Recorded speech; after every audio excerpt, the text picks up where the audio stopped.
waktu usia 20-an itu pertanyaanku yang paling besar. Bisa gak ya gue ngelaluinnya gitu? Bisa gak ya gue ngambil maknanya? Emangnya iya ya? Kan katanya suatu hari kamu akan melihat ini semua dengan tersenyum. Emang bisa ya suatu hari aku akan melihat ini semua dengan tersenyum? Dan percaya sama aku, itu bisa banget. Dan hal yang perlu kamu lakukan hanyalah dengan melaluinya aja. Gak perlu melalui dengan sempurna, gak perlu melalui dengan sangat semuanya harus nilainya bagus gitu. Tapi hanya dengan melalui, hanya dengan berjalan, itu aja kamu udah jadi orang yang luar biasa untuk hidup kamu sendiri. What are the things that shape us in our 20s? Our decisions, our steps, our failures, our victories, and our lessons. In this segment series, we'll take you to a trip down memory lane with interesting people and their interesting lessons in their 20s. With one goal, to let us learn from each other's lessons and to make better decisions based on it. So please welcome Lessons I Learned in My 20s segment series. Action. Hi everyone, welcome back to In Our 20s, navigating life in our 20s, one step at a time. Oke, seperti biasa balik lagi sama aku Jihan selaku founder dari In Our 20s dan juga host semua podcastnya In Our 20s. Mungkin teman-teman juga udah familiar gitu ya sama muka aku. Mungkin teman-teman at this point udah mulai wondering kayak apa nih kok balik lagi podcastnya rutin lagi gitu. Setelah 1 tahun kemarin kita lumayan gak rutin dan banyak banget teman-teman yang setiap hari nanyain ke DM kayak mana podcastnya lagi. Dan akhirnya here we are. Kita akan berkomitmen dari pertengahan tahun ini sampai akhir tahun ini, kalau bisa tahun-tahun selanjutnya kita selalu punya podcast tiap minggunya lagi. Balik lagi karena kita sadar ternyata audiens kita tuh bukan cuma yang di Jakarta, tapi kalian yang di Pulau Jawa, yang di luar Pulau Jawa, semuanya tuh juga nontonin In Our 20s dari jauh dan juga mau ngobrol banyak sama kita gitu. Nah, balik lagi ini segmen Lessons I Learned in My 20s gitu ya judulnya. Mungkin karena ini udah episode kesekian belas, mungkin teman-teman udah mulai engah bahwa biasanya di seri segmen ini justru yang kita undang bukan teman-teman 20-an, tapi justru figur-figur yang udah melewati umur 20-an yang sebenarnya malah sharing banyak lessons yang mereka pelajari di umur 20-an setelah mereka udah melewati umur 20-an.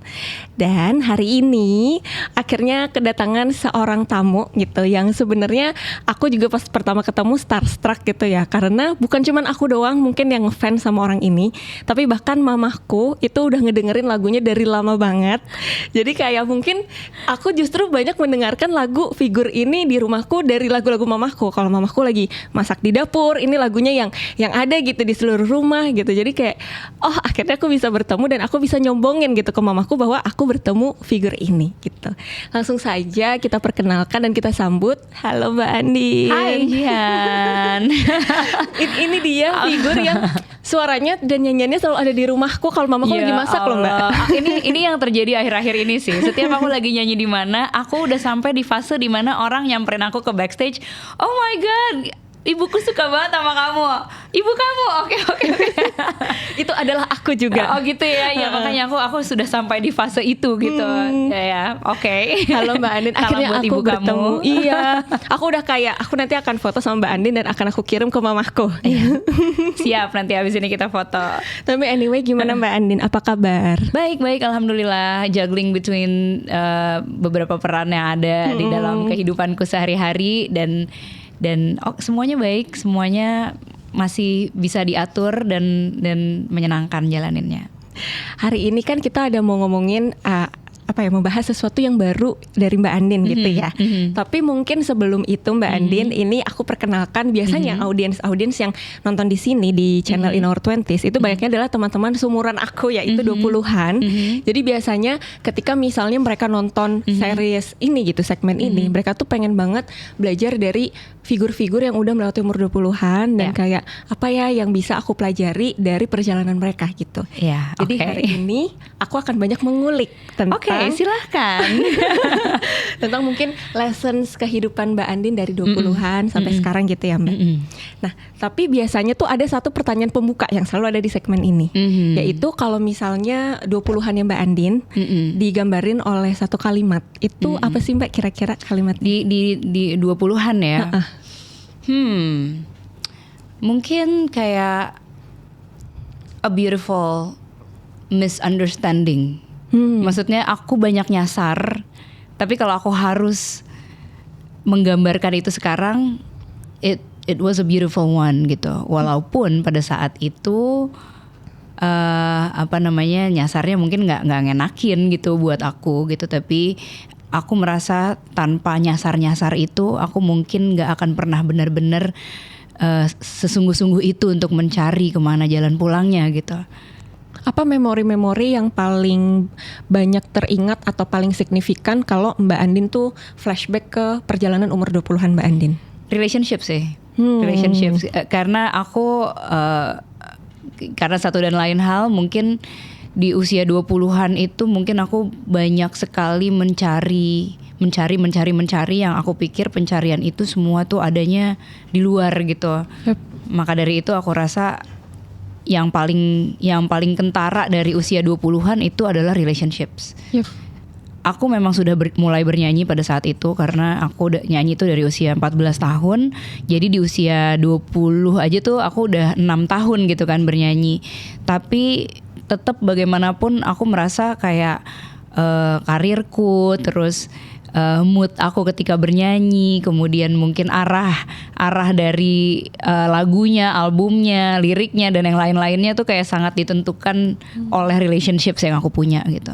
Ini sebenarnya menarik banget karena jadi di In Our 20s itu kan kita punya banyak program dan memang jadinya kita tuh mulai mengerucutkan apa sih topik-topik utama di 20-an dan sebenarnya topik kedua paling besar yang paling banyak dibahas setelah karir itu memang relationship sih Mbak. Karena balik lagi banyak banget menurut aku sendiri pun karena aku masih 25 dan teman-teman seumuran aku banyak banget juga yang lagi conflicting kayak what kind of relationship yang mereka mau pilih, kayak what kind of person yang kayak mereka mau ada di dalam hubungan yang kayak gitu-gitu. Jadi menurut aku hari ini aku akan banyak ngulik mungkin especially tentang pelajaran relationship gitu ya. Kalau aku masih inget ya. Iya, oke. Ini kan tadi kan kita ngomongin bahwa memang salah satu topik yang paling banyak dibahas itu kan sebenarnya tentang relationship.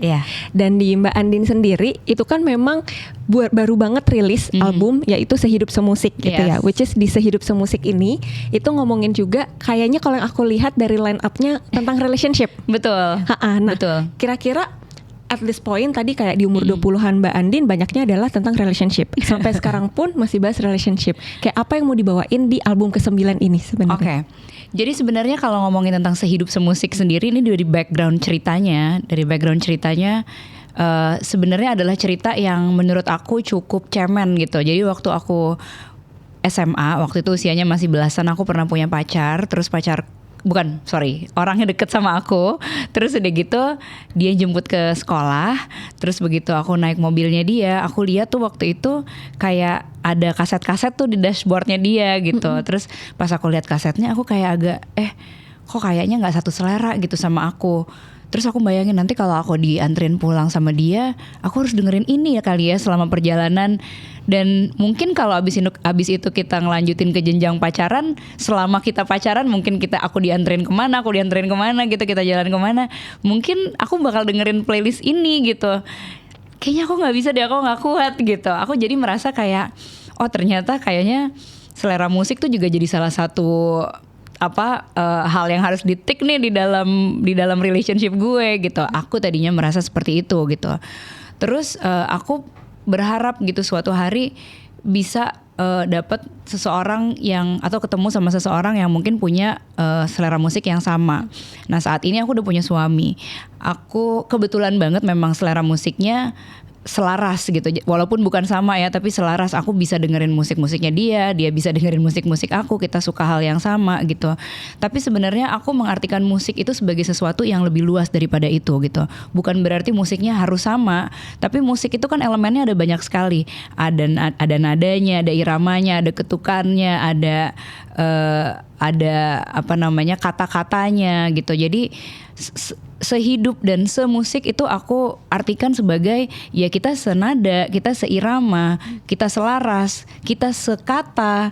Kadang-kadang mungkin bahasa atau kalimat kita nggak sama, tapi bagaimana ternyata kita mengkomunikasikannya, kita jadi saling mengerti satu sama lain gitu. Bahkan ketika kita tidak mendengarkan lagu yang sama, tapi kita bisa saling mengerti, akhirnya kita bisa menemukan kepingan puzzle itu gitu. Jadi itu yang aku coba angkat di album ini. Dan yang menarik dari album ini adalah karena aku tuh punya konsep mixtape gitu. Jadi kalau zaman dulu ya, zaman in our 20s, in my 20s gitu ya. Kalau misalnya orang tuh suka sama ada crushnya dia gitu, pasti kita biasanya kayak ngerekamin CD gitu, ngerekamin CD atau ngerekamin kaset gitu ya, yang mana itu adalah sebuah mixtape yang isinya tuh lagu-lagu yang belum tentu selaras juga semuanya. Jadi mungkin ada yang pop, abis itu mungkin ada yang disco, ada yang R&B, nanti ada yang house, ada yang apa, techno segala macam gitu-gitu tuh bisa beda-beda banget gitu.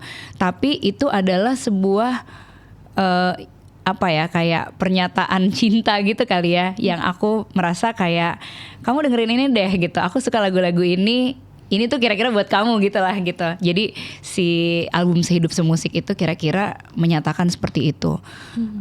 Cerita yang diangkat juga ada dari berbagai angle, musik yang diangkat juga dari berbagai macam genre, tapi kira-kira memang semuanya menggambarkan tentang relationships. Kalau ngomongin hubungan gitu ya Mbak, aku jadi penasaran kalau misalnya sampai di titik sekarang Mbak Andin gitu, kan sekarang kan aku ngeliat Mbak Andin banyak ngomongin tentang relationship yang mindful juga, in a mindful way gitu, dan juga ngomongin tentang personal juga. Tapi kalau ngomongin perjalanan relationship Mbak Andin sendiri, ada nggak sih Mbak momen yang paling signifikan, yang paling kayak ini momentum pertama di mana Mbak Andin tuh belajar banget tentang hubungan atau tentang relationship? Momentum pertamanya ya, ada sih pasti. Dan tunggu, aku mencoba mengingat. Kalau menurutku semua anak itu pertama kali mengenal sebuah hubungan itu adalah dari hubungan orang tuanya, gitu. Karena orang tuanya praktis adalah orang pertama, kemudian hubungan pertama yang mereka lihat gitu. Jadi walaupun kita secara kasat mata mungkin nggak inget, tapi sebenarnya itu tertanam di alam bawah sadar kita gitu. Bagaimana ayah kita memperlakukan ibu kita, bagaimana ibu kita memperlakukan ayah kita, bagaimana mereka berkomunikasi, bagaimana mereka menyelesaikan masalah di antara mereka berdua, bagaimana mereka tag team gitu ya sehari-harinya gitu ya, saling bahu-membahu dalam urusan rumah tangga atau apa gitu. Itu sebenarnya sangat berpengaruh, dan aku merasa itu yang pertama kali aku lihat. Aku boleh tahu nggak kayak misalnya apa hal utama tentang cinta yang pertama kali Mbak Andin pelajari dari dinamika orang tua Mbak Andin? Kalau dari orang tuaku, kayaknya dari zaman aku SD ya, aku tuh sering banget dikasih tahu sama mamaku. Mamaku tuh berulang-ulang kali tuh ngomong dari fase aku SD, mungkin aku juga masih belum ngerti, sampai aku SMP, sampai aku SMA tuh diulang-ulang hal yang sama gitu. Bahwa beliau bilang bahwa kayak di usia remaja ini kan orang tuh pasti ada jatuh cinta gitu, cinta yang menggebu-gebu gitu. Tapi akhirnya pada saat menikah nanti yang utama itu adalah komunikasi gitu. Jadi kalau kamu cuman punya cinta tapi kamu nggak bisa mengkomunikasikan itu, atau kalian tidak bisa berkomunikasi dengan baik, ya rasa-rasanya akan kandas gitu aja gitu, nggak akan workout lah gitu. Dan aku tuh juga termasuk orang yang cukup romantis gitu ya dari dulu, karena aku inget banget waktu aku kelas 3 SD tuh mamaku pertama kali ngasih buku puisinya Khalil Gibran. Dan ya kayaknya sejak saat itu tuh aku kayak memang orangnya seneng meromantisasi sesuatu gitu. Berarti kalau aku bisa tebak kan sekarang kan kalau anak-anak Gen Z tuh kayak ngomongnya love language gitu ya. Kayak berarti apakah salah satu love language-nya Mbak Andin tuh ini apa namanya? Words. Iya, words Iya. of affirmation. Oh iya. Kayak bikin lagu gitu memang bikin salah lagu, satu bikin yang puisi, sering. bikin prakarya gitu, terus di apa ya kayak gitulah. Itu love language-ku. Ada nggak Mbak salah satu? Dan ada juga salah sendiri. satu lagu yang di album Sehidup Semusik yang ngomongin tentang itu. Oh, iya. Tapi ini belum di sekarang udah Judulnya di-spill atau belum? Nonchalant. Oh, judulnya itu. Nonchalant. Itu boleh diceritain dikit nggak Mbak tentang apa? Jadi lagu Nonchalant ini lucu banget sih. Ini adalah memang ini wishlist aku. Aku tuh dari 9 album yang aku punya, aku memang hanya punya satu lagu ini yang merupakan lagu kayak lagu curhat gitu, kayak spoken dari awal sampai akhir. Intinya aku tuh cerita bahwa aku tuh selalu apa ya, tipikal orang yang selalu nanya ke suamiku yang nggak cuma suami, maksudnya dulu waktu aku pacaran pun aku udah begitu gitu ke suamiku yang kayak, kamu sebenarnya sayang nggak sih sama aku, sayang nggak sih gitu, tiap hari ditanyain gitu. Simply karena menurut aku dia tuh ngomong sayangnya nggak sesering aku gitu. Kalau aku kan yang kayak ngomong sayang terus gitu tiap hari, terus bikinin kata-kata ini kata-kata itu gitu. Sampai suatu hari di saat aku tuh ada syuting subuh, terus malamnya tuh aku kayak, dia bilang, oh tidur cepet buruan gitu, karena kan besok kamu harus bangun pagi. Aku udah kayak tidur aja. Ternyata malam hari itu tuh dia ngechargein handphone aku gitu kan, terus dia udah nyiapin barang-barang yang aku perlu, charger apa segala macam buat besok paginya. Terus paginya dia yang pasang alarm, dia yang bangunin aku, terus aku mandi dan segala macam. Dia nggak mandi dulu, aku turun ke bawah, dia udah nyiapin kopi buat aku gitu. Terus dia udah pas aku lihat, aku buka kulkas, ternyata kopinya tuh emang tinggal itu doang gitu. Dan biasanya tuh dia harusnya bangun tidur ngopi, cuman dia ngasih the last sachet buat aku gitu. Terus aku yang baik banget sih gitu. Udah, terus aku ke mobil, dianterin sama dia ke lokasi syuting. Di jalan tuh kita emang punya kebiasaan ngobrolin apa aja, pokoknya yang terlintas aja lah di pikiran. Mau apa yang kita lihat di jalan kek, mau tiba-tiba politik kek, mau ekonomi apa segala macam, temen atau apa, pokoknya kita ngobrol aja ngalor ngidul gitu di jalan. Terus habis itu dia nyium aku sebelum aku turun, terus nyampe rumah juga dia ngabarin. Habis dia ngabarin, terus dia nyuci mobil, habis itu bantuin anak-anak ngerjain PR, ngedropin anak-anak ke sekolah, bisa dia ke kantor gitu. Aku tuh kadang-kadang kayak ngerasa, gila ya, gue tiap hari tuh kayak bukan meragukan sih, kayak nggak percaya gitu ya, kayak sebenarnya sayang nggak sih, ya ngomong dong kalau sayang gitu, lebih kayak gitu. Tapi sebenarnya ternyata ya orang kan love language-nya beda-beda gitu. Memang suamiku itu bener-bener act of service banget, dan itu nggak aku banget sih act of service itu gitu. Maksudnya bukan tipikal yang kayak, oh iya kayaknya gue harus ngambilin kopi suami gue atau itu tuh enggak. Kayaknya aku harus selalu diingetin banget, sama kayak dia harus selalu diingetin tentang bilang sayang itu gitu. Jadi ya itulah, maksudnya di dalam 11 tahun pernikahan terus aja ada hal yang dipelajarin gitu, termasuk dalam hal ini. Dan itu dijadiin lagu memang karena aku ngelihat dia sebagai sosok yang nonchalant gitu. Aku jadi mau abis ini aku mau coba dengerin lagunya, dan berarti itu di lirik-liriknya tuh ada cerita itu gitu ya Mbak ya? Iya, itu liriknya bener-bener ceritanya itu. Oh, liriknya bener-bener cerita full itu. Oke. Tapi ini menarik banget karena setuju juga, menurut aku salah satu yang jadi perdebatan di umur 20-an juga. Kadang kita ngerasa orang sayang sama kita kalau dia mencintai kita dengan cara yang kita tahu, yang kita mau. Padahal kan sebenarnya balik lagi ya, tapi bisa jadi dia juga sayang dengan bahasanya sendiri. Betul. Itu benar-benar.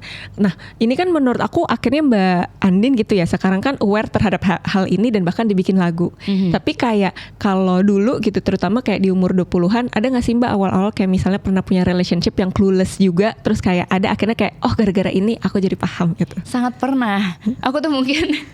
Aku tuh cukup banyak punya relationship sama orang.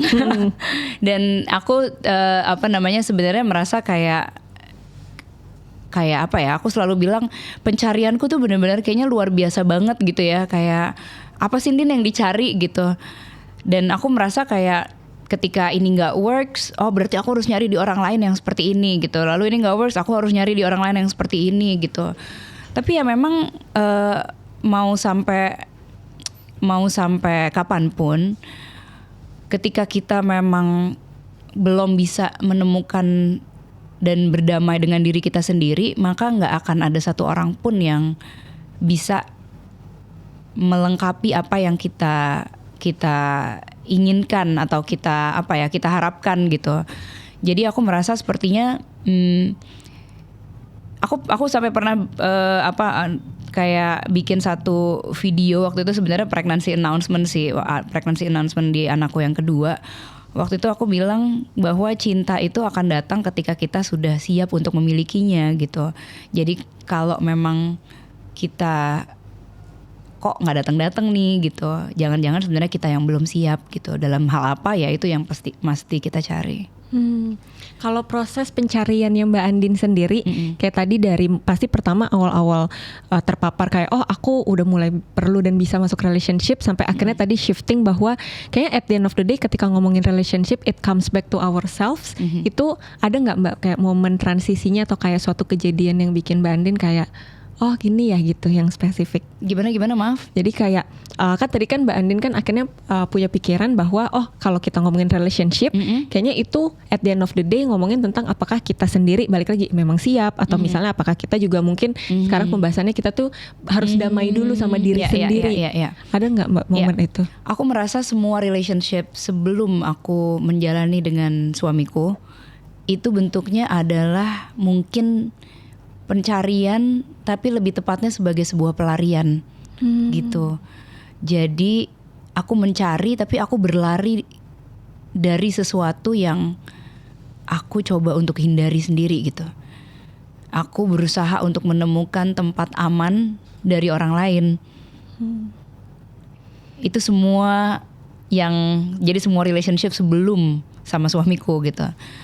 Jadi sesudah itu aku merasa ada di titik terendah, titik yang paling jatuh banget, titik yang aku merasa kayaknya aku harus hilang aja dari dunia ini gitu. Dan aku merasa justru ketika udah sampai di titik terbenturnya itu, sampai yang paling bawah, aku jadi merasa kayak harus ulang lagi dari nol, terus harus resetting semuanya termasuk mindsetnya. Dan pada saat itu mungkin sebenarnya tidak dalam rangka untuk mencari sebuah relationships gitu. Jadi yang aku cari adalah kayak ya bukan tujuan, justru hidupku sendiri gitu. Nah pada saat itu relationshipnya datang dengan sendirinya. Itu anehnya gitu. Jadi pada saat-saat sebelumnya tuh benar-benar dari si A kemudian nggak bisa, si B nggak bisa, si C nggak bisa, si D gitu. Jadi lari terus karena aku merasa jawabannya selalu ada di luar gitu. Berarti lebih ke akhirnya pas udah nyari dan gak bisa, akhirnya adalah lebih ke akhirnya mindsetnya adalah mau jadi fokus ke diri sendiri, dan akhirnya hubungan itu yang datang sendiri gitu. Iya. Nextnya Mbak, aku ini juga tertarik sama salah satu hal. Jadi kan Mbak Andin kan mulai berkarya di dunia musik itu dari umur belasan, dan akhirnya sampai ke umur 20-an gitu. Selain tadi misalnya kayak relationship dengan orang lain, kalau terkait kayak diri sendiri Mbak, kayak how does it feel growing up gitu, apalagi dari umur teenager sampai adulting gitu sebagai musisi, apalagi kan bisa dibilang dari awal Mbak Andin masih umur belasan bahkan 20-an itu kan juga udah terkenal banget gitu. Kayak gimana impact tersebut, perjalanan tersebut ke Mbak Andin secara personal? Pasti ada baik dan buruknya ya. Baiknya dalam arti aku mungkin udah terbiasa untuk berbagi peran gitu. Karena satu yang ibuku tuh selalu coba untuk tekankan, karena peran yang awal banget itu adalah Andin sebagai anak, sebagai kakak di rumah gitu. Kemudian Andin sebagai pelajar di sekolah, baru yang datang belakangan adalah Andin sebagai penyanyi gitu. Jadi kalau bisa semuanya dijalankan ya sambil menjalankan si nyanyi ini gitu. Jadi jangan mengorbankan hal-hal yang lain karena kamu ingin jadi penyanyi. Jadi aku komit dengan dengan kata-kata ibuku. Jadi dari SMP, SMA, kemudian sampai kuliah tuh aku juga cukup keteteran. Nah itu kan pas aku usia 20-an tuh. Karena waktu SMP, SMA kan konsepnya tuh lebih kayak kita tuh udah diaturin gitu sama gurunya gitu kan. Kalau kuliah kan sebenarnya kita bisa ngatur segala-galanya sendiri gitu, mau berapa SKS yang diambil, mata pelajarannya apa aja. Nah itu aku nggak terbiasa tuh untuk melakukan itu gitu. Jadi waktu awal-awal kuliah sempat keteteran banget, tapi akhirnya bisa juga ngejar. Terus apa namanya, ya aku menjalani kehidupan tuh ya gitu, kayak ada di dua sisi gitu. Jadi ada kehidupan kuliah yang isinya belajar, terus nongkrong sama teman-teman kuliah gitu ya. Ada juga yang kehidupan sebagai penyanyi, yang mana biasanya itu mulainya tuh dari siang sore gitu, misalnya ada JR, kemudian nyanyi malam, besokannya ada kuliah lagi gitu pagi. Nah cuman dari dulu itu sebenarnya aku tuh memang merasa nggak kepengen kehilangan kayak masa remajaku gitu. Jadi aku juga bilang ke ibuku, kalau bisa tuh aku pengen banget kayak punya pengalaman yang sama teman-teman aku di sekolah gitu atau di kampus. Jadi kalau bisa uangku pegang aja. Jadi nanti akunya disanguin gitu, dibekelin uang segini ke sekolah. Kalau misalnya ternyata sangunya habis atau mamaku lupa nyanguin gitu, mungkin ada masa-masa juga aku ngutang gitu. Jadi aku juga bisa ngerasain apa yang teman-temanku rasain gitu. Jadi bukan yang kayak punya sesuatu yang berbeda gitu dibandingin teman-temanku. Terus apalagi ya, kalau ya kira-kira seperti itu sih. Tapi memang dunia panggung itu memang sudah membentuk aku sejak lebih kecil lagi sebenarnya. Jadi aku pertama kali nyanyi memang dari 14 tahun ke industri musiknya.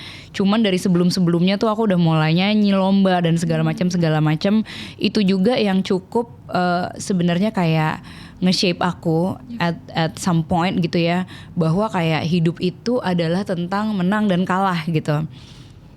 Itu yang aku cukup struggling untuk melepaskan mindset itu. Gitu sih.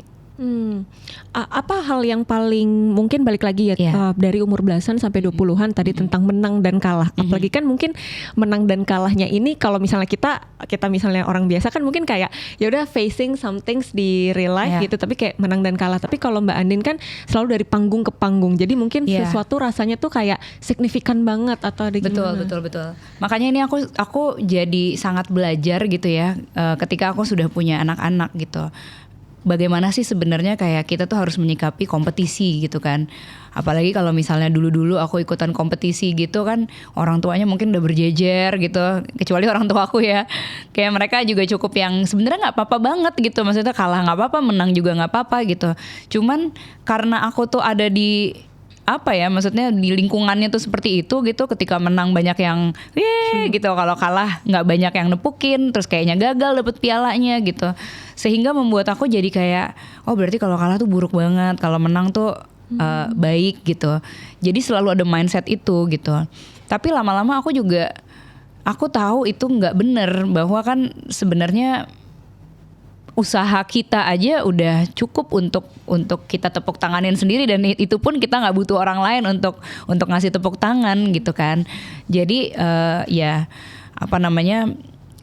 saat itu di usia 20-an aku tuh benar-benar berusaha sekali untuk bisa melepaskan banyak sekali mindset yang memang itu tertanam dari sebelum usia 20-an itu gitu.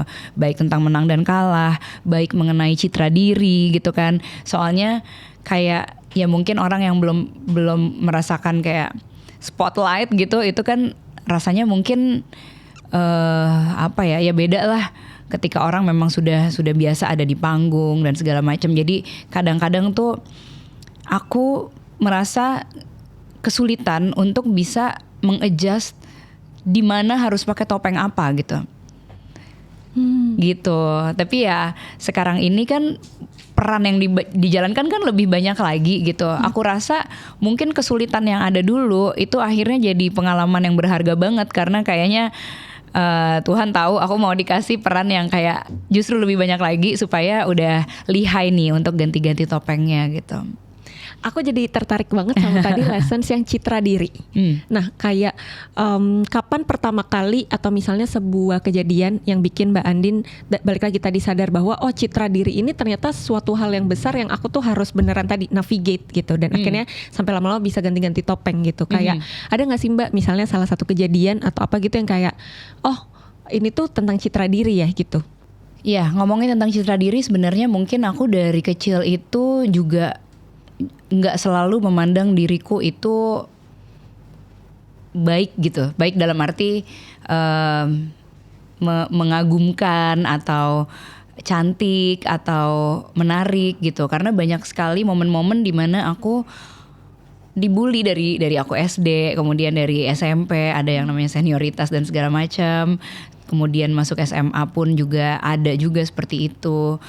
Jadi masa-masa ospek segala banyak hal yang aku ngerasa kayak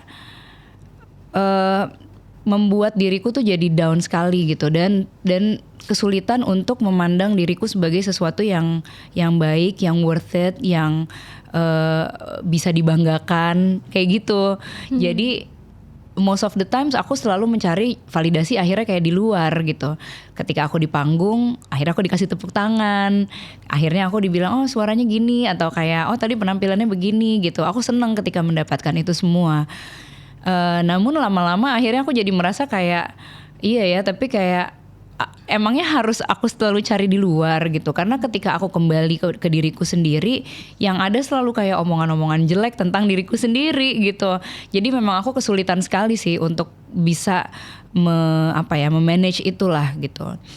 Nah, again ketika ada sebuah masalah di relationship lagi dan lagi, itu juga pasti selalu berimbas kepada bagaimana aku melihat diriku sendiri gitu. Nanti ada kata-kata dari pasanganku pada saat itu misalnya ngomong jelek, aku langsung anggap diriku jelek. Lalu aku mencari validasi di luar bahwa gue nggak jelek kan, gitu, gue bisa kan, gitu. Lama-lama capek juga sih gitu. Jadi mungkin ini berakhirnya itu tuh kayak baru di ya setelah aku menikah kayaknya. Which is Mbak Andin tuh nikah di tahun umur berapa Mbak? Di usia 29 tahun. Oke. Di 29 tahun. Aku pacarannya tuh 3 tahun. Jadi dari aku usia 27 kalau nggak salah ya, 27, 28, 29. Jadi 29 mau ke 30 tuh aku nikah. Gitu. Jadi itu cukup lama juga aku jalanin dan cukup lama aku mencari. Dan sampai hari ini juga sebenarnya bukan semuanya tuh udah healed 100% gitu. Pasti ada aja kayak layer-layer yang aku juga gak nyangka, oh ternyata ini belum disembuhkan nih dari kemarin gitu. Oh ternyata pikiran-pikiran kayak gini masih juga datang nih gitu ya. Itulah hidup. Jadi sampai kapanpun aku merasa bahwa ternyata ya emang kita ini memang ya kehidupan ini mencari sih gitu. Dan itu bisa jadi nggak akan selesai di umur 20-an dan bahkan sampai sekarang tidak akan selesai. Dulu aku ngerasa di usia 20-an aku merasa orang dewasa itu pasti settle. Orang dewasa itu pasti sudah menemukan jawabannya. Orang dewasa itu pasti sudah bijaksana dan bahagia gitu ya. Tapi sebenarnya itu nggak mutlak seperti itu gitu. In a way aku pasti jadi orang yang lebih bijaksana dibandingin usia 20-an karena aku sudah bisa mengambil banyak sekali makna dari kejadian-kejadian yang serentetan itu yang bikin gitu kan. Cuman aku juga punya banyak pertanyaan, juga punya banyak kebingungan gitu, yang pasti kebingungannya beda lah. Di usia 20-an belum mikirin kebingungan yang saat ini sedang aku hadapi gitu. Tapi bahwa sekarang akan semakin mudah nggak menjalaninya gitu ya. In a way aku merasa ketika kita secara mental memang sudah cukup terlatih, mungkin bukan masalahnya yang makin mudah, tapi kitanya yang sudah cukup punya wadah secara mental, kita sudah bisa merespon keadaan dengan lebih asik aja gitu. Berarti kebingungannya sebenarnya masih akan tetap ada, masih akan terus bingung. Proses pencariannya pun juga akan tetap ada, masih akan terus ada. Cuman yang berkembang dan bertumbuh adalah kitanya sebagai manusia yang melewati proses-proses itu. Iya betul. Even aku tanya ke ibuku juga, dia juga sama kayak aku juga gitu. Jadi ternyata nanti di usia 60-an juga akan menghadapi hal seperti itu dengan kebijaksanaan yang berbeda lagi pastinya dengan di usia 40-an gitu. Gitu sih. Menarik. Nah ini kan kita udah ngomongin tentang proses perjalanan mostly di umur 20-an. Kalau tadi aku ngebuka ngomongin tentang 20-an ini dengan kalau satu kalimat menggambarkan, which is tadi udah a beautiful misunderstanding. Yes. Nah sekarang kalau ditutup dengan satu quotes utama atau pelajaran utama gitu kalau di summary gitu. Tadi selain kayak misalnya menang kalah, citra diri, kayak apa sih Mbak kayak a really big lessons take away di umur 20-an Mbak Andin gitu. Takeaway-nya tuh adalah sebenarnya setiap orang kan punya perjalanannya masing-masing. Dan perjalanannya itu mau seberapa naik, seberapa turun, seberapa belok, seberapa berkelok-kelok gitu. Semua orang tuh pasti akan ngerasain gitu. Jadi gak ada perjalanan yang lurus-lurus aja, itu gak ada gitu. Dan ketika kita sedang dianugerahi sama Tuhan dengan segala perjalanan itu, kita jalanin aja. Karena itu satu-satunya cara supaya kita bisa melaluinya. Dan kalau kita udah bisa melaluinya, kita pasti bisa ngambil maknanya. Karena waktu usia 20-an itu pertanyaanku yang paling besar. Bisa gak ya gue ngelaluinnya gitu? Bisa gak ya gue ngambil maknanya? Emangnya iya ya? Kan katanya suatu hari kamu akan melihat ini semua dengan tersenyum. Emang bisa ya suatu hari aku akan melihat ini semua dengan tersenyum? Dan percaya sama aku, itu bisa banget. Dan hal yang perlu kamu lakukan hanyalah dengan melaluinya aja. Gak perlu melalui dengan sempurna, gak perlu melalui dengan sangat semuanya harus nilainya bagus gitu. Tapi hanya dengan melalui, hanya dengan berjalan, itu aja kamu udah jadi orang yang luar biasa untuk hidup kamu sendiri. Berarti melalui aja dan jalanin aja. Dan salah satu yang tadi aku tangkap adalah at the end of the day akan ada maknanya juga gitu yang kita dapetin dari situ. Iya. Nextnya Mbak, aku juga mau mengulik tentang, kan kalau kita ngomongin tentang Mbak Andin gitu ya, menurut aku salah satunya juga Mbak Andin itu terkenal banget sama tentang mindful parenting sebenarnya. Kalau yang aku sering dengar gitu. Nah balik lagi di umur 20-an kan, menurut aku, even aku pribadi gitu ya Mbak, menurut aku banyak banget lagi di fase questioning kayak satu, apakah akan menikah atau enggak, dan kedua lebih ke apakah mau punya anak atau enggak gitu. Nah kalau di aku sendiri, aku mungkin mau bertanya juga gitu kayak satu, ini akan mulai membahas tentang transisi dari Mbak Andin tadi sebagai single dan sendiri gitu ke ketika menjadi masuk ke keluarga dan menjadi ibu. Kayak apakah misalnya, mungkin pertanyaan pertamanya adalah apakah having kids itu sesuatu yang dari dulu atau dari kecil tuh Mbak Andin selalu pengen? Enggak. Nah, aku penasaran, aku akan banyak yang penasaran ngulik kayak gimana akhirnya kayak keinginan itu tuh ada gitu, kayak apa sih yang dikonsider gitu. Oke, ini mungkin konsepnya agak-agak sama gitu ya. Ketika kamu ketemu dengan banyak healer, percayalah bahwa mereka itu adalah orang-orang yang dulunya itu terluka banget. Orang-orang yang dulunya tuh sempet sangat salah jalan gitu. Jadi kebanyakan aku melihat gitu ya, orang-orang yang mungkin sangat mindful dalam menjalani sebuah activity atau sebuah hal yang ia percaya gitu, pasti karena ada salah satu hal yang menjadi alasan kenapa begitu gitu.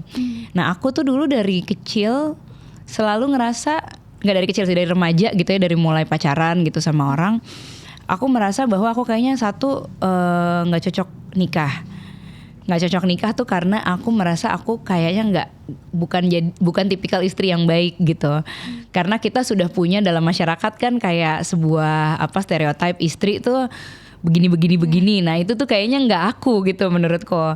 Kemudian setelah akhirnya nikah, itu pun aku nggak merasa aku tuh cocok jadi ibu gitu.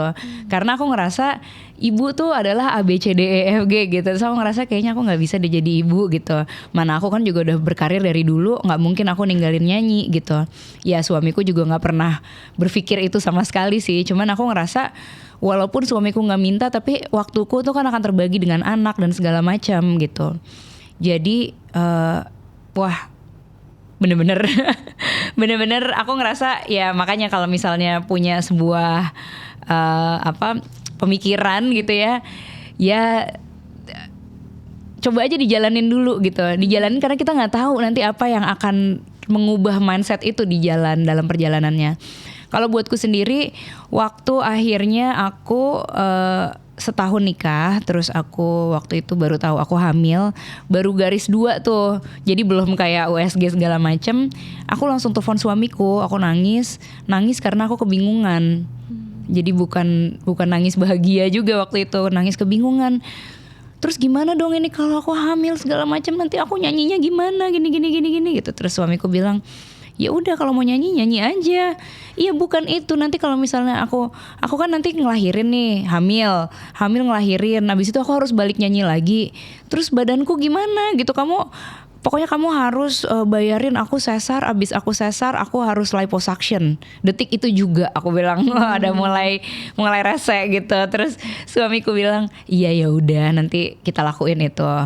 Kayak suamiku biar cepet aja deh dia jawab gitu. Terus aku bilang ya tapi nanti kalau misalnya nanti anaknya udah lahir kan kamu tahu aku kalau habis nyanyi di jalan suka udah ngantuk sendiri, terus aku suka kelupaan ngapus makeup. Nah ini aku harus gantiin popok segala macem, aku kayaknya nggak bisa deh, aku bilang gitu. Terus suamiku bilang ya udah nanti aku aja yang gantiin popok gitu.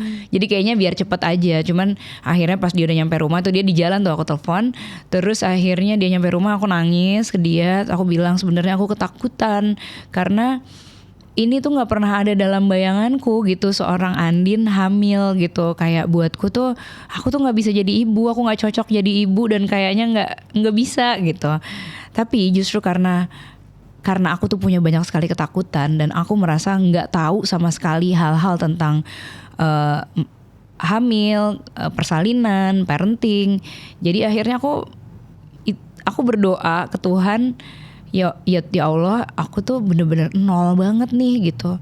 Aku bener-bener nol, maka tolong beritahu aku apapun yang harus aku tahu dan pertemukan aku dengan orang-orang yang memang aku perlukan dalam perjalanan ini gitu.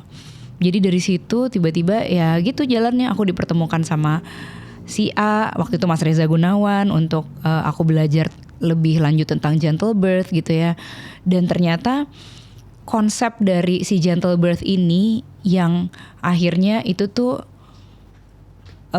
benar-benar terpatri di kepala dan hati kami berdua, aku dan suamiku, yang mengantarkan sampai hari ini. Jadi filosofi itu tuh aku merasa bukan hanya ya udah nanti ngelahirin bayinya gimana gitu, tapi bagaimana kita memandang segala hal sampai ke parentingnya itu dengan filosofi yang sama gitu kira-kira.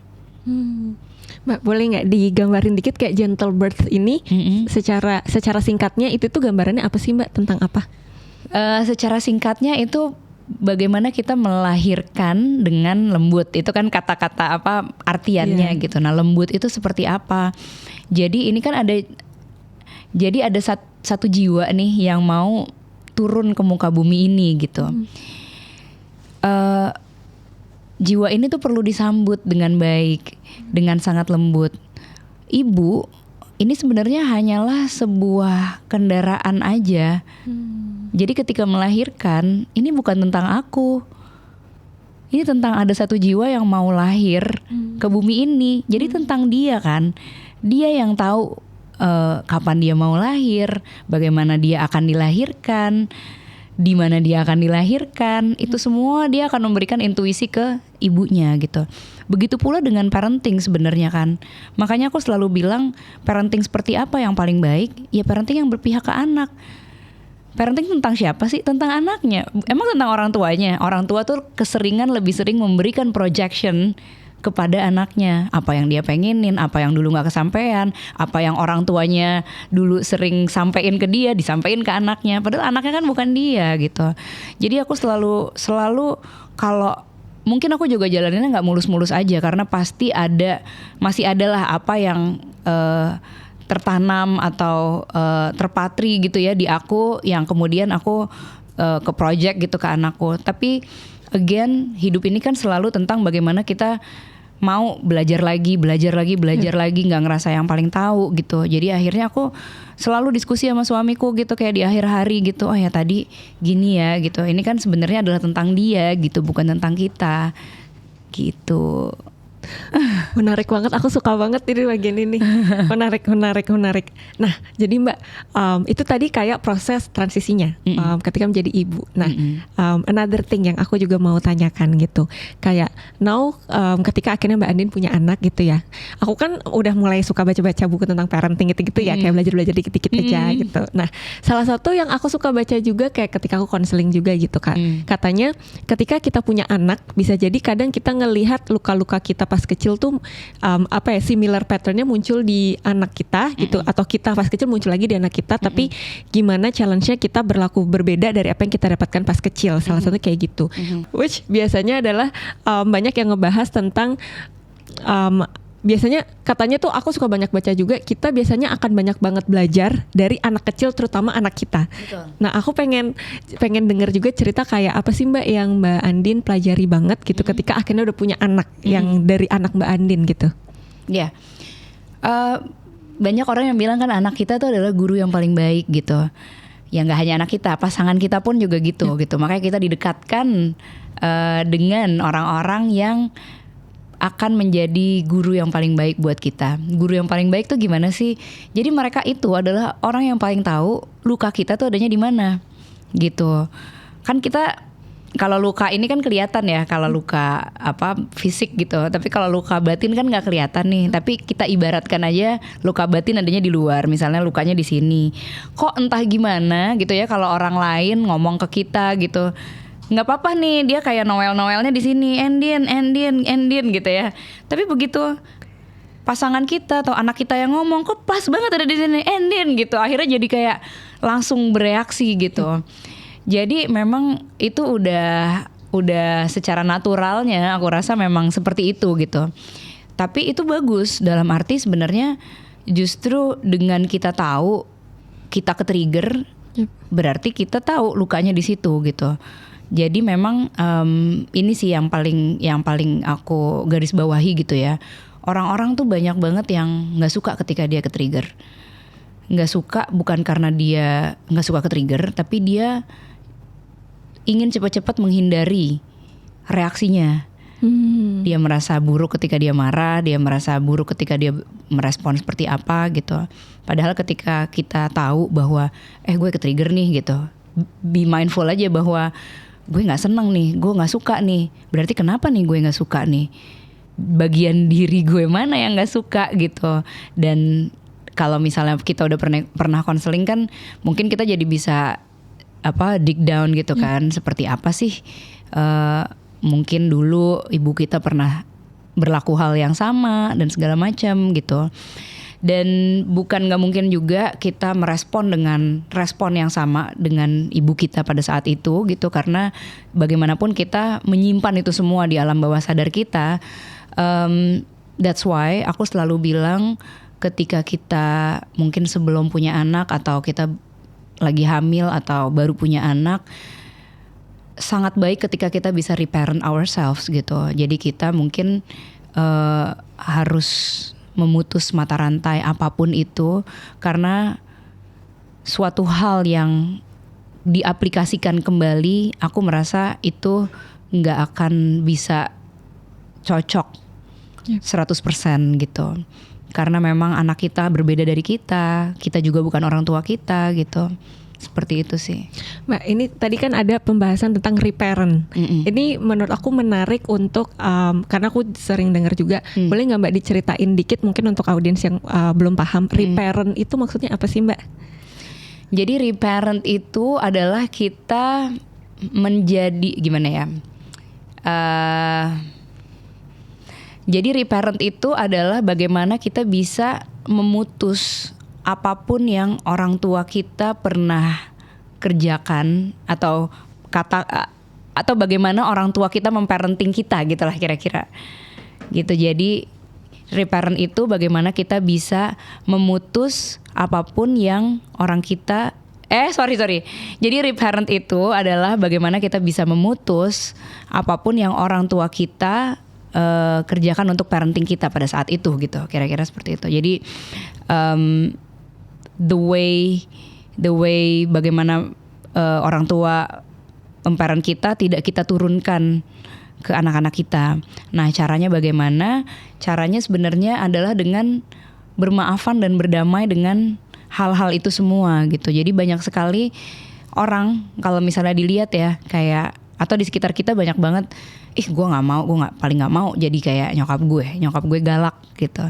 Ternyata ketika anak kita melakukan sesuatu, kita pun juga merespon dengan hal yang sama gitu, gitu karena apapun yang kita tolak dari orang tua kita, maka dia akan muncul lebih besar lagi dan malahan akan menjadi menjadi diri kita gitu, ketika berhadapan dengan anak kita. Gitu. Nah, ketika kita bisa mereparent itu, dalam arti mereparent diri kita sendiri, menjadi orang tua untuk diri kita sendiri gitu ya, maka kita akan bisa memutus itu tuh gitu.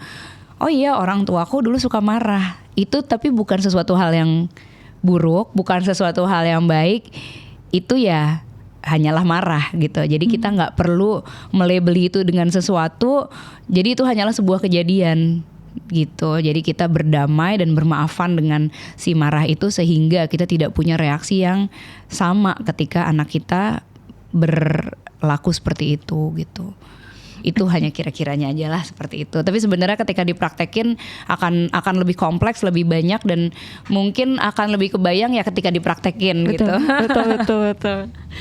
Oke, menarik banget udah ngebahas dari Mbak Andin dari belasan tahun tadi ke umur 20-an sampai akhirnya journey menjadi orang tua juga gitu Mbak. Sekarang di umur Mbak Andin gitu ya yang akhirnya udah evolving, udah banyak juga.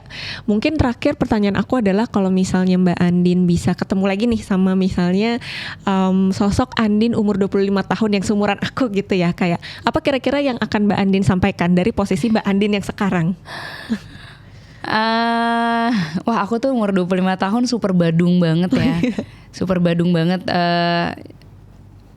Aku cuma pengen ketawa aja sih. Ketawa tapi aku tahu dia itu kayaknya nyari kesana kesini karena dia juga missing something gitu. Dia rindu akan rumah yang dia pikir itu bisa dapat dari pasangan atau dari sebuah rumah fisik gitu ya. Tapi aku tahu yang dia rindukan itu adalah sebuah rasa gitu. Tapi aku juga gak mau maksain diri untuk aku kasih tahu ke si Andin 25 tahun ini gitu. Aku gak perlu bocorin apapun ke dia karena ternyata nyasar-nyasarnya, nyusruk-nyusruknya dia pada saat itu membuahkan banyak hal baik juga gitu. Jadi aku cuman pengen bilang mungkin ya kuat-kuatin Andin ya gitu. Dan jalanin aja. Aku nggak pengen ngubah jalannya juga karena semuanya tuh pasti akan jadi pelajaran yang berharga, nggak bisa digantiin sama apapun. Oke. Nah, Mbak, terakhir untuk kita kembali lagi ke album. Tadi kita udah membuka ngomongin tentang album. Yes. Kita juga akan membahas penutup di album gitu. Dari 9 album gitu yang udah Mbak Andin keluarin gitu. Apa yang kira-kira bisa aku dan teman-teman lainnya banyak audiens anticipate dari album ke-9 ini? Apa yang beda? Album ke-9 ini menurut aku adalah album yang keren banget. Aku pede banget pas ngomong ini karena aku berulang-ulang kali aku dengerin lagi sesuai dengan urutan lagunya gitu ya. Satu, kenapa aku bilang keren banget karena anak-anak sekarang aku yakin udah jarang juga yang dengerin album. Jadi kalau aku tanya-tanya gitu ya, apalagi ke anak-anak umur 20-an, mereka tuh oh ya dengerinnya track ini karena udah dipindahin ke playlist dan segala macam gitu. Jadi aku bisa bilang experience untuk mendengarkan album itu one whole different level menurut aku gitu. Dari intronya sampai ada alasan kenapa aku menyusun intro dan abis itu track keduanya ini, track ketiganya ini, nanti tengahnya ini sampai penutupnya ini tuh ada alasan kenapa aku menyusun seperti itu gitu. Jadi dengerin albumnya. Terus yang kedua karena di album ini aku bisa bilang keren banget karena hampir semua track itu produsernya beda-beda. Jadi ini mungkin album aku yang quote unquote paling berani gitu ya. Jadi aku men-challenge diriku untuk bisa menjadi signature dari si album ini sendiri gitu. Karena kan orang tuh banyak banget yang kayak ngerasa oh warnanya jadi belang dan segala macam gitu. Tapi aku merasa oh ya, tapi my signature is me gitu. Jadi kayaknya aku menyatukan antara lagu yang satu dengan lagu yang lainnya. Kemudian yang ketiga mungkin aku bisa bilang album ini personal banget. Banyak orang yang bilang albumnya personal, tapi di POV aku kenapa personal? Yang satu karena tadi ada cerita tentang curhatan. Kemudian aku mengajak anak-anakku juga untuk menjadi pembuka dari album ini gitu. Dan penting banget buat aku untuk banyak melibatkan anak-anakku di dalam karya-karyaku, karena aku merasa aku mungkin adalah salah satu penyanyi perempuan yang super privilege untuk bisa selalu melibatkan anak-anakku di dalam kegiatanku, sama seperti aku terlibat di dalam kegiatan-kegiatan mereka, supaya mereka juga tahu oh ini yang ibuku lakukan, dan mungkin ini akan jadi kenangan buat kami. Tapi aku merasa kayak iya ya gitu, mungkin nggak banyak penyanyi perempuan yang masih diberi kesempatan untuk berkarya ketika dia sudah menjadi ibu gitu. Makanya aku ingin memberitahu itu juga gitu.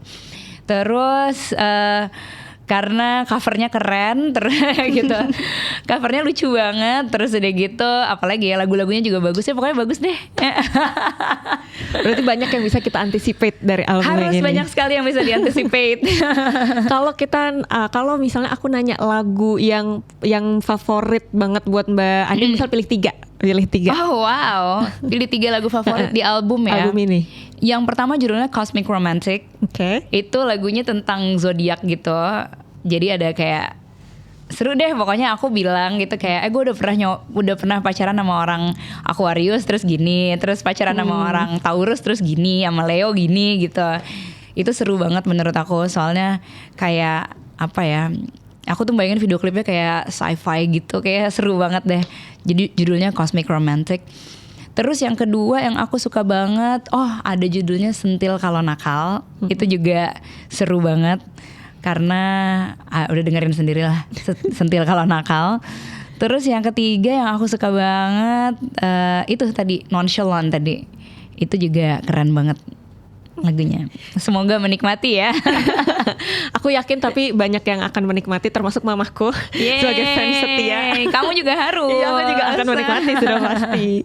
Nah Mbak, kalau misalnya kayak ada nggak sih spesifik timeline yang perlu diantisipate terkait album ini? Misalnya kayak dalam waktu dekat, apakah ada Mbak Andin mau ada showcase atau apapun itu? Ya, apa? di bulan Juli ini rencananya memang akan keluar video klip dulu untuk single yang udah ada kemarin, judulnya Naksir.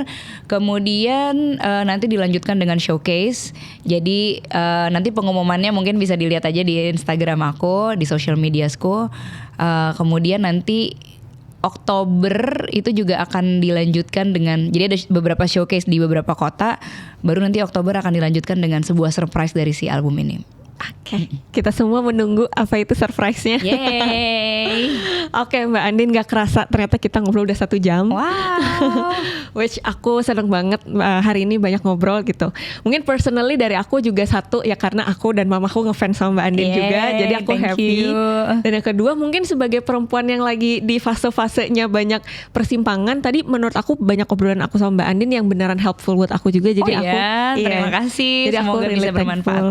Iya, semoga Mbak Andin semua hal-hal tentang albumnya, tentang apapun yang lagi dijalankan semuanya lancar. Iya, amin. Semuanya selalu dikelilingi hal-hal baik. Amin. Dan juga kita bisa terus support Mbak Andin dari jauh dan dari online gitu ya. Bahkan siapa tahu kita bisa nonton Mbak Andin ketemu di festival apa gitu ya nanti ya, kapan-kapan. Amin. Thank you ya. Thank you Mbak Andin. Jihan. Oke, teman-teman, mungkin untuk yang udah nonton sampai akhir gitu ya, aku mau ucapin terima kasih banyak. Seperti biasa, kalau misalnya teman-teman ada saran terkait next topiknya apa, atau enggak misalnya nextnya kita ngundang siapa lagi, seperti biasa feel free untuk share-share di kolom komentar juga. Kalau gitu aku Jihan pamit undur diri, sampai ketemu di episode selanjutnya. Bye-bye.